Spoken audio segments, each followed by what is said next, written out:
ఇప్పుడు మనం 2025వ సంవత్సరం మార్చి నెల 31వ తేదీ ద్వాదశ రాశుల్లో 10వ రాశి మకర రాశి వారి జ్యోతిష్యం భూత భవిష్యత్తు వర్ధమానం ఎలా ఉందో మన జానకిరామ్ని అడిగి చూద్దామండి.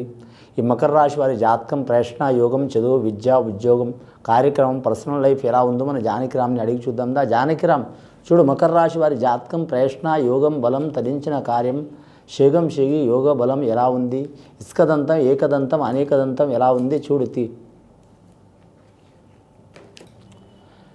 ముఖ్యంగా మకర రాశి వారి జాతకంలో చెప్పాలంటే లక్ష్మీదేవత వచ్చిందండి, సరస్వతి దేవత వచ్చింది, విఘ్నేశ్వరుడు వచ్చిండు, అలాగే షిరిడి సాయిబాబా వచ్చిండు, అలాగే కాళికామాత వచ్చింది. మకర రాశి వారి జాతకంలో చెప్పాలంటే మాత్రం ఆదాయం 11 ఉన్నది, ఖర్చు 11 ఉన్నది వారి జాతక బలంలో. సాయం చేసేది 4, నష్టం పెట్టేది 7, 3 ఎక్కువ ఉన్నారు వారి జాతక బలంలో. నవగ్రహాల్లో వారికి 5 గ్రహాలు అనుకూలంగా ఉన్నాయండి, 4 గ్రహాలు అనుకూలంగా లేవండి. ఎల్నాటి శని ప్రభావం లాస్ట్ ఘడియలో ఉన్నదండి వారి పేరు మీద. ఎల్నాటి శని లాస్ట్ ఘడియలో ఉన్నందువలన శనేశ్వరిని పూజ చేపించడం చాలా వరకు మంచిది. వారికి వీలైతే మాత్రం శని సింగణాపురంలో పోయి, షిరిడి ప్రాంతం శని సింగణాపురంలో పోయి పూజ చేయటం మంచిది, లేదా రాజమండ్రి ప్రాంతంలో మందపల్లి గ్రామంలోనే చేయటం చాలా వరకు మంచిది. వీలు కాకుంటే మాత్రం వారుండే ఊరిలో ఎక్కడైనా శనేశ్వరాలయం ఉంటే పూజ చేయటం మంచిది. శనీశ్వరుని నవగ్రహాల్లో శని కాడ మాత్రం తైలాభిషేకం చేపించడం మంచిది. అలాగే కాళభైరవుని పూజ చేయడం మంచిది. అది కూడా కుదరని ఏడాలో మాత్రం విఘ్నేశ్వరుని, అలాగే ఆంజనేయ స్వామిని ఆకు పూజ చేపించడం చాలా వరకు మంచిది. వీరి జాతక బలానికి ఇప్పుడు వీరికి ఆ లాస్ట్ ఘడియలో శని రాశి ఉంది కాబట్టి ధనిష్ఠా నక్షత్రం వారికి ధనలాభం కలిసి వచ్చే అవకాశం ఉంది, వ్యవహారంలో కలిసి వచ్చే అవకాశం ఉంది, రాజకీయ రంగంలో కలిసి వచ్చే అవకాశం ఉంది, అన్నదమ్ములతో, అక్క చెల్లెలతో ఏ వ్యవహారమైనా కలిసి వచ్చే అవకాశం ఉంటుంది. వ్యాపారం చేసే వారికి తిరుగు ఉండదు. అలాగే మాత్రం ఉద్యోగంలో మాత్రం కలిసి వస్తుంది, విద్య విషయంలో కలిసి వస్తుంది, ధనధాన్య విషయంలో కలిసి వస్తుంది, వ్యవసాయ రంగంలో కలిసి వచ్చే అవకాశం ఉంది. నమ్మిన వారు సహకారం చేసే అవకాశం ఉందండి.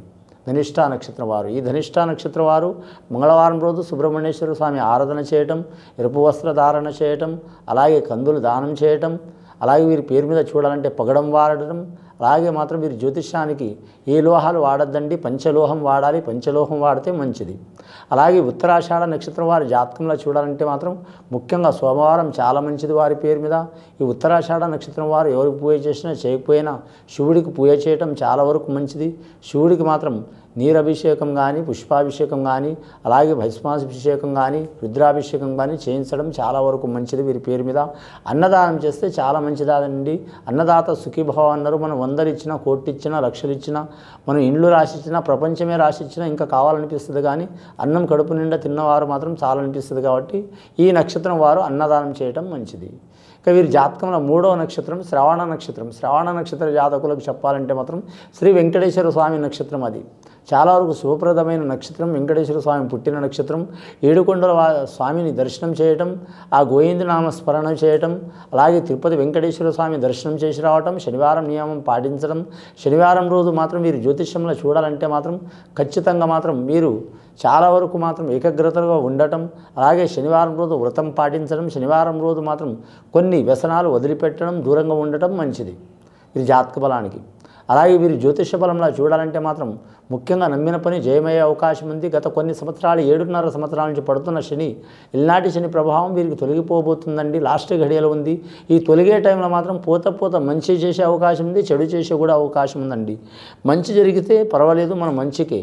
చెడు జరిగితే మాత్రం అది కాకపోతే ఒక వార్నింగ్ ఇచ్చిపోతుంది అంతే తప్ప అండి. చెడు అంటే చాలా చెడు కాదు, ఒక వార్నింగ్ ఇచ్చిపోతుంది ప్రతి గ్రహం. ఈ శని గ్రహం అనేది ధర్మబద్ధంగా నడిచే గ్రహం. ఆ సర్వేశ్వరుడు, ఆ లయకారకుడు, ఆ గ్రహాలకు హక్కు ఇచ్చినట్ల శనీశ్వరునికి అందరి మనుషులతో పాటు, దైవాలతో పాటు ఎవరికైనా సరే ధర్మబద్ధంగా నడవాలని పెట్టిండు. కాబట్టి ఆ శనీశ్వరుడు అందరికీ మాత్రం కర్మానుసారం నడిపించే గ్రహం. కాబట్టి ఖచ్చితంగా శనీశ్వరుని పూజ చేయటం, వెంకటేశ్వర నామస్మరణ చేయటం, కరెక్ట్ మాత్రం తిరుపతి వెంకటేశ్వర దర్శనం చేసి రావటం మంచిది. రాజకీయ నాయకులు కలిసి వచ్చే అవకాశం ఉంటుంది. అలాగే సినీ రంగం వారికి, టీవీ రంగం వారికి, అలాగే మీడియా రంగం వారికి కలిసి వచ్చే అవకాశం ఉంటుంది. క్రీడా రంగం వారికి కొన్ని ఇబ్బందులు తప్పవు. అలాగే వీరి పేరు మీద చూడాలంటే గవర్నమెంట్ ఉద్యోగస్తుల్లో మాత్రం తిరుగు ఉండదు. ప్రమోషన్ లిస్టులో ఉన్నవారు తప్పకుండా ప్రమోషన్ పొందగలుగుతారు. అలాగే జ్యోతిషంలో చూడాలంటే కానీ సినీ పరిశ్రమలో ఉన్నవారికి కొన్ని ఆటంకాలు, చిక్కులు, చికాకులు వస్తాయి. ఆరోగ్యపరంగా, కుటుంబపరంగా చిక్కులు, చికాకులు వచ్చే అవకాశం ఉంటుందండి. ఇంకా దర్శకులు కావచ్చు, నిర్మాతలు కావచ్చు, అలాగే మాత్రం సంగీత కళాకారులు కావచ్చు, గీత రచయితలు రాసేవారు కావచ్చు, సాంకేతిక నిపుణులు ఎవరైనా కావచ్చు, వారికి మంచి అవార్డులు, రివార్డులు వచ్చే అవకాశం ఉంటుంది. గవర్నమెంట్ పరంగా, ప్రైవేట్ పరంగా మంచి యోగ బలం కలిసి వచ్చే అవకాశం ఉంటుంది. వ్యవసాయ విషయంలో కూడా చాలా మంచిది. వీరికి నల్లరేగడివి మట్టిలో వ్యవసాయం చేసేవారికి కలిసి వస్తుందండి. ఇతర భూమిలో వ్యవసాయం చేసేవారికి ఇబ్బందులు తప్పవండి. పాడి పరిశ్రమ రంగంలో మాత్రం ఇబ్బందులు తప్పవండి వీరి జాతక బలానికి. అలాగే వీరి జాతకంలో చూడాలంటే మాత్రం నీటి వ్యాపారం కూడా నడుస్తుంది ఈ కాలంలో. నీటి వ్యాపారం చేసేవారు కలిసి వచ్చే అవకాశం ఉంటుందండి వీరి జ్యోతిష బలంలా. అలాగే మాత్రం ఫ్యాన్సీ వ్యాపారం చేసేవారు కలిసి వచ్చే అవకాశం ఉంటుంది. అలాగే వీరి జ్యోతిష్యం బలంలో చూడాలంటే మాత్రం పంట పొలాల విషయంలో ఇబ్బందులు ఉంటాయి. అలాగే భూమి కోసం కానీ, స్థలం కోసం కానీ, పెద్దల ఆస్తి, తాత ముత్తాతల ఆస్తుల కోసం కొన్ని గొడవలు, చిక్కులు, చికాకులు ఉంటాయండి. అలాంటి గొడవలు, చిక్కులు, చికాకులు, కోర్టు కేసులు ఉన్న వారికి తీరిపోయే అవకాశం ఉన్నాయి. ఆ గొడవలు, చిక్కులు, చికాకులు తొలగిపోవడానికి వారి కులదేవతను పూజ చేయాలండి. ఒక్కొక్కరికి ఒక్కొక్క దేవత ఉంటుంది.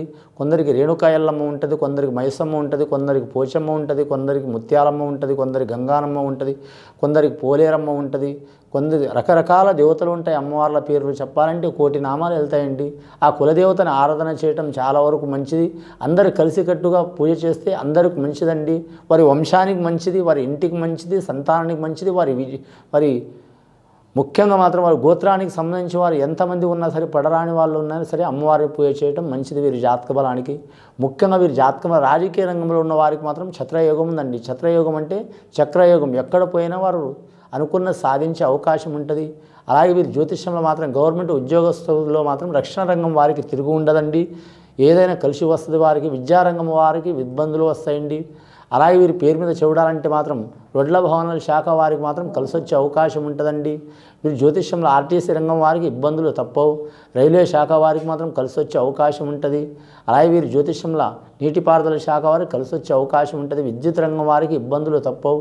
కంప్యూటర్ రంగంలో ఉద్యోగం చేసేవారు కలిసి వచ్చే అవకాశం ఉంటుంది. మున్సిపాలిటీ రంగం వారికి చికాకులు తప్పవండి. ముఖ్యంగా వీరు జ్యోతిష బలంలో చూడాలంటే రాజకీయ నాయకులకు మాత్రం తిరుగు ఉండదు. ముఖ్యంగా మాత్రం కళ్యాణం కాని వారి కళ్యాణం కలిసి వచ్చే అవకాశం ఉంటుంది. సంతానం నుంచి నష్టం ఉన్న వారికి సంతాన బలం కలిసి వస్తుంది. వీరు ఎవరిని పూజ చేసినా చేయకపోయినా శ్రీ వెంకటేశ్వర స్వామిని పూజ చేయటం, ఈశ్వరుని పూజ చేయటం, అలాగే విఘ్నేశ్వరుని పూజ చేయటం, అలాగే నవగ్రహాలని పూజ చేయటం, అలాగే ఆంజనేయ స్వామిని పూజ చేయటం చాలా మంచిది. ఇది విని చూసి ఆచరించే వారికి ఆ ఈశ్వరుడి దయ వలన ఈ మకర రాశి వారికి సర్వ యోగాలు కలుగుతాయి అండి. శుభం భూయత్.